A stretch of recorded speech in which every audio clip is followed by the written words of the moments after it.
So hello guys, this is Kanishk and today आज हम चर्चा करेंगे trick to remember direct and indirect taxes.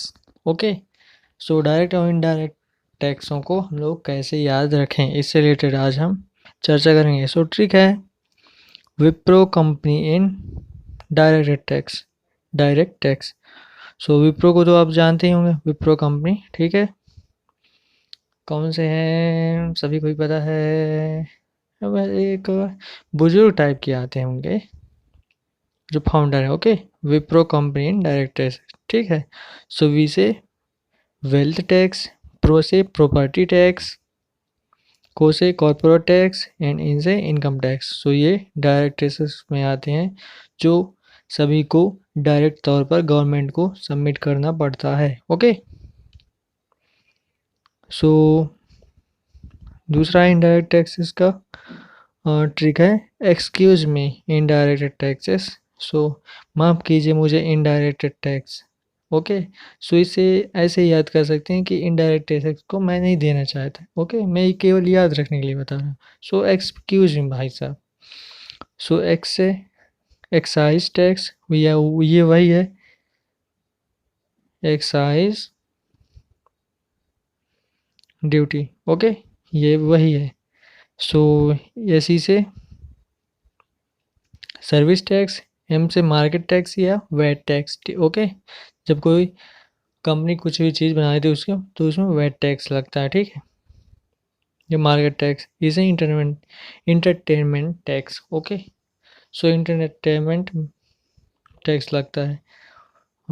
सो अब ये तो हो गया। सो चलिए इस टॉपिक से रिलेटेड कुछ क्वेश्चंस कर लेते हैं जिससे आपको पूरा बेस एकदम क्लियर कंफर्म हो जाए। ओके, सो आप लोग छोड़ के कब मत जाइएगा।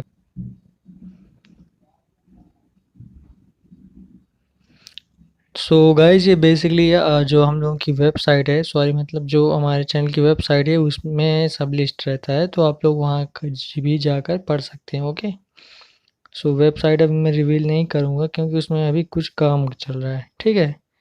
सो the question number 1 is which of the following tax is levied at every stage of production.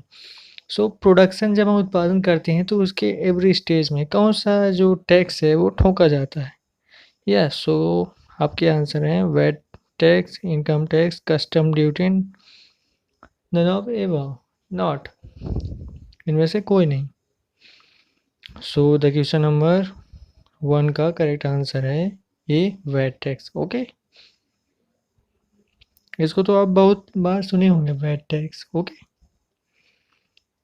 सो अब चलते हैं कि इसका एक्सप्लेनेशन देख लेते हैं पहले। So VAT tax is levied on the every stage of production, ठीक है। प्रोडक्शन के प्रत्येक स्तर पर लगता है VAT tax. Which of the following is indirect tax. अब इनडायरेक्ट टैक्स में मैंने आपको क्या ट्रिक बताई थी उसको याद रखिए, उसको याद कीजिए। विप्रो कंपनी ऐसे कुछ बताया था, यस, तो उसको याद कीजिए एंड बताइए। सो कौन सा है option, income tax, wealth tax, corporate tax, sales tax. So आप लोग बताइए कौन सा करेक्ट आंसर है इसमें से, मीन्स कौन सा करेक्ट ऑप्शन है। So the option number D is correct. Okay, so D कौन सा है, sales tax. Yes, sales tax उसमें कहीं भी नहीं था। ओके, तो उसका एक्सप्लेनेशन देख लेते हैं।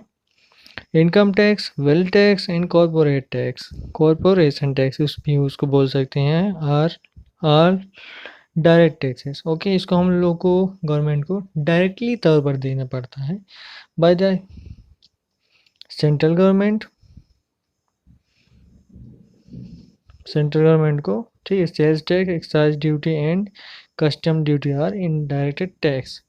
सो इनडायरेक्ट कौन से हैं, मेरे साथ बोलिए, sales, excuse duty, custom, indirect, ठीक है। ये आप लोग ट्रिक को याद रखिए, बेटर देन इससे बेटर देन ट्रिक है। ओके, ट्रिक इसीलिए लाई भी जाती है, ऐसे बनाई भी जाती है कि आप लोगों को भूल लेना, लेकिन आप लोग हम लोगों को भूल जाते हो सब्सक्राइब करने के लिए। तो जो रेड कलर का सब्सक्राइब बटन है उसको अब ही फटाक से क्लिक मारिए, ठीक है।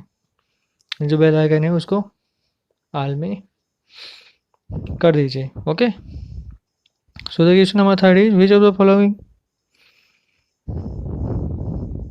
Which of the following tax will be abolished by the goods and service tax? So GST किसको भूल सकता है, कभी नहीं, किसी को भी नहीं। तो which of the following tax will be abolished by the good and GST के द्वारा कौन से टैक्स को अबोलिश कर दिया गया है, अर्थात अबोलिश्ड मीन्स खत्म कर दिया है। सो आप लोगों के ऑप्शंस इस तरफ हैं। कम मोबाइल स्क्रीन पर कंप्यूटर स्क्रीन नहीं बोल सकते, जो कंप्यूटर बोल सकते हैं उसके लिए कंप्यूटर स्क्रीन, जो लैपटॉप की स्क्रीन बोल सकते हैं उसके मीन्स उसमें देख रहे हैं तो laptop screen. So property tax भी हो सकता है, कॉरपोरेशन टैक्स भी हो सकता है, वेट टैक्स भी हो सकता है, या नॉट, इनमें से कुछ भी नहीं भी हो सकता है। सो आप लोग बताइए इसका आंसर क्या होगा। So the correct option is C, VAT tax. और जब जीएसटी लग जाता है, जीएसटी एक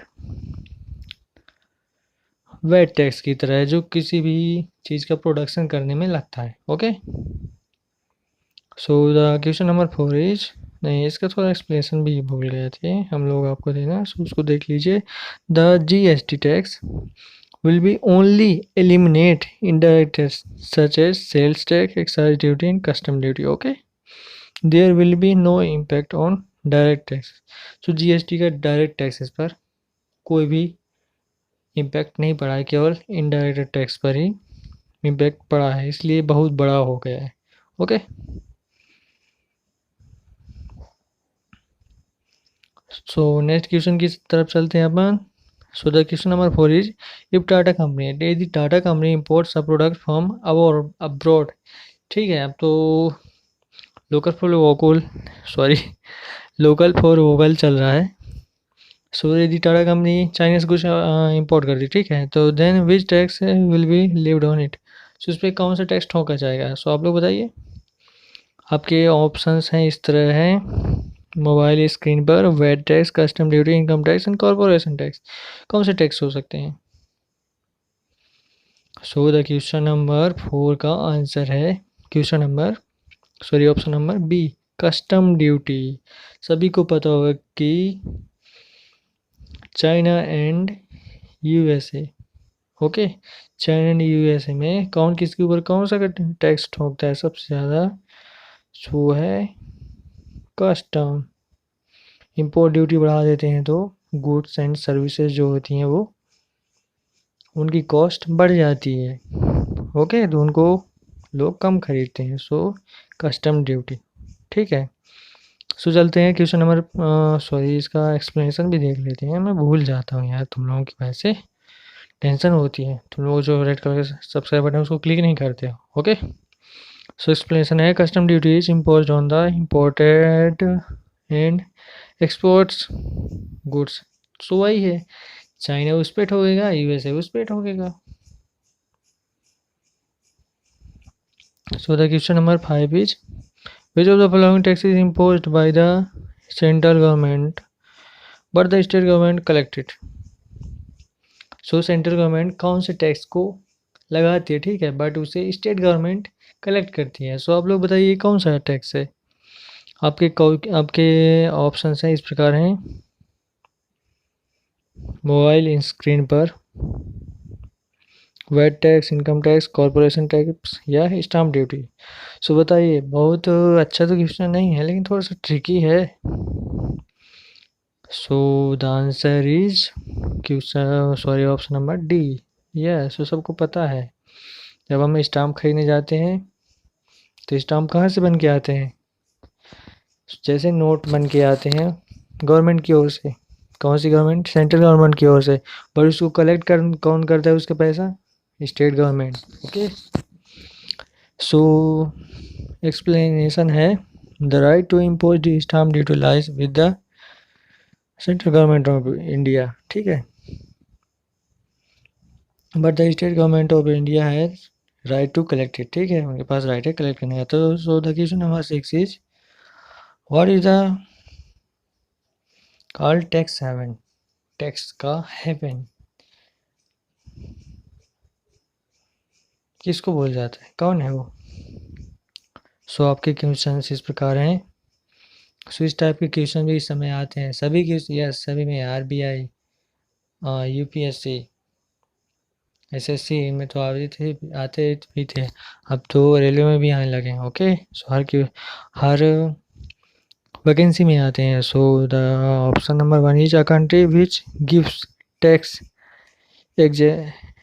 exemption to the foreign citizen, that will be no tax on inter sorry on investing the money on their country। Option number ये हो गया। दूसरा है subsidy given by the government in taxes, ठीक है, टैक्सेस में government द्वारा subsidy दी जाती है। एंड सी है the evasion in the domestic country, evasion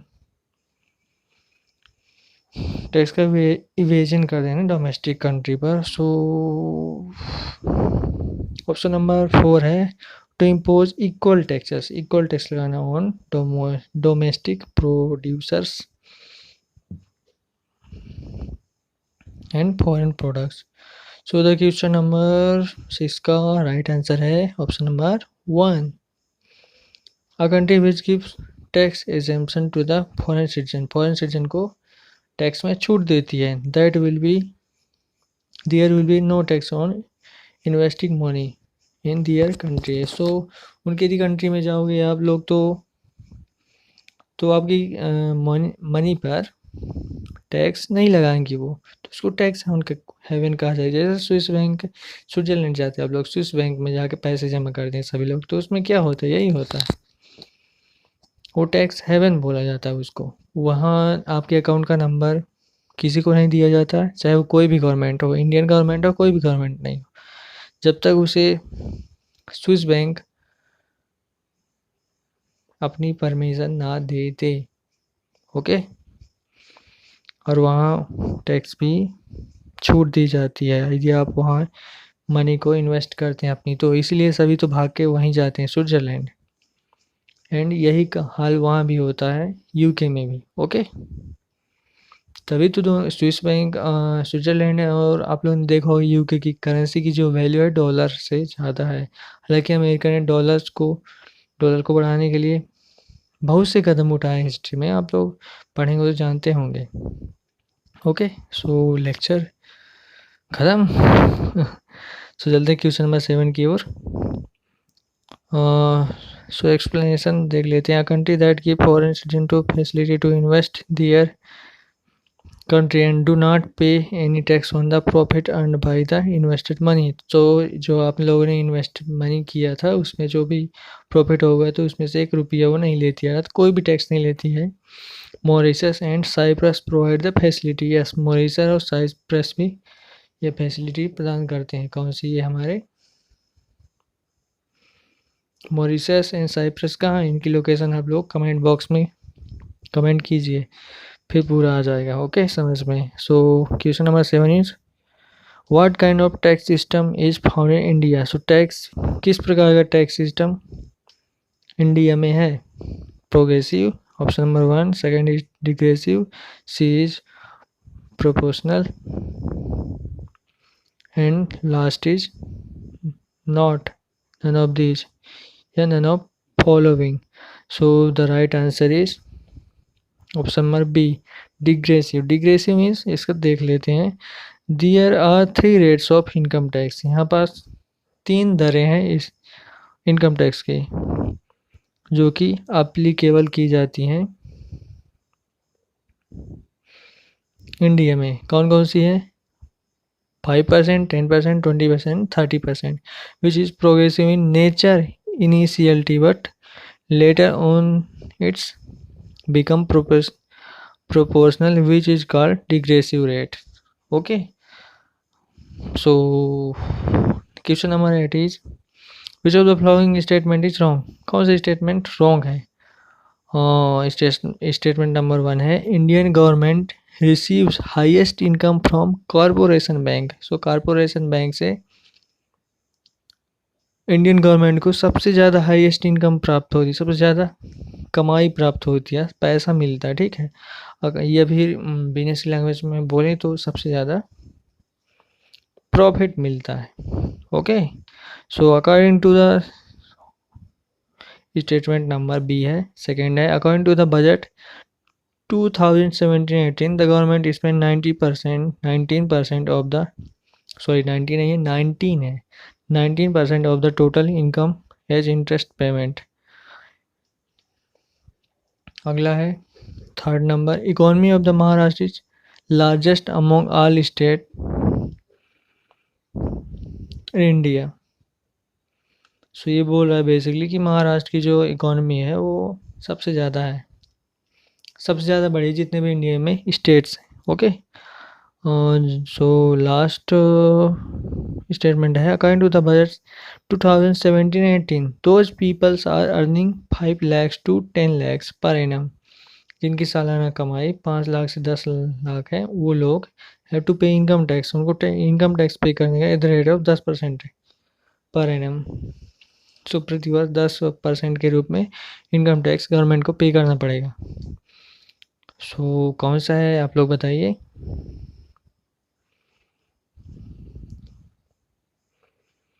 so the right answer is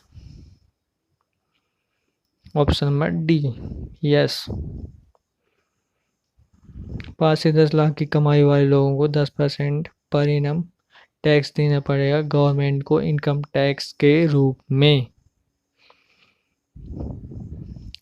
according to the budget 2017-18 those people are earning 5 to 10 lakhs per annum to pay income tax on the 20% per annum.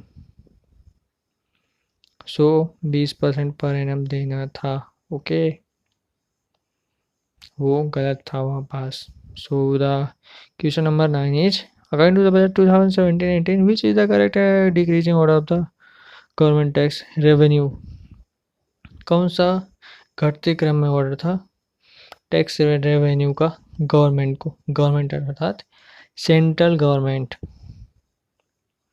So option number 1 is income tax is greater than corporation tax is greater than service tax. Option number B is income tax greater than corporate tax and greater than product tax.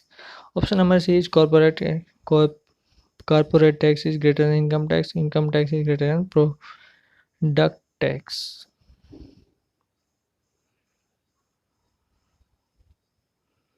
Option number D is corporate tax is greater than product tax and product tax is greater than income tax. So the right answer is option number none other than C, corporate tax सबसे ज़्यादा है, अभी भी है, I think 30% है।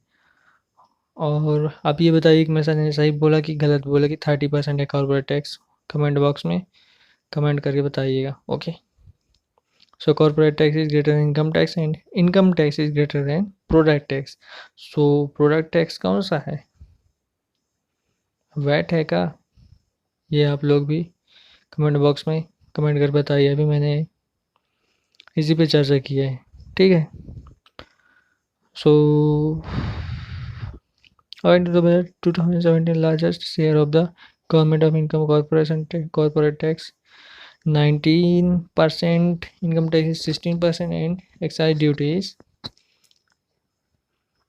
आप लोग ये बताइए एक्साइज ड्यूटी क्या है, मैंने बताया कमेंट बॉक्स में। Okay, 14%। So option number 10 is which of the following is not imposed bye the central government. So central government के द्वारा कौन सा टैक्स इम्पोज नहीं लगाया कौन सा टैक्स नहीं लगाया जाता है। Okay, so the option is agriculture tax, second corporation tax, third custom duty and fourth is sales tax. So the correct answer is option number 1, agriculture tax government के द्वारा नहीं लगाया जाता है। यस,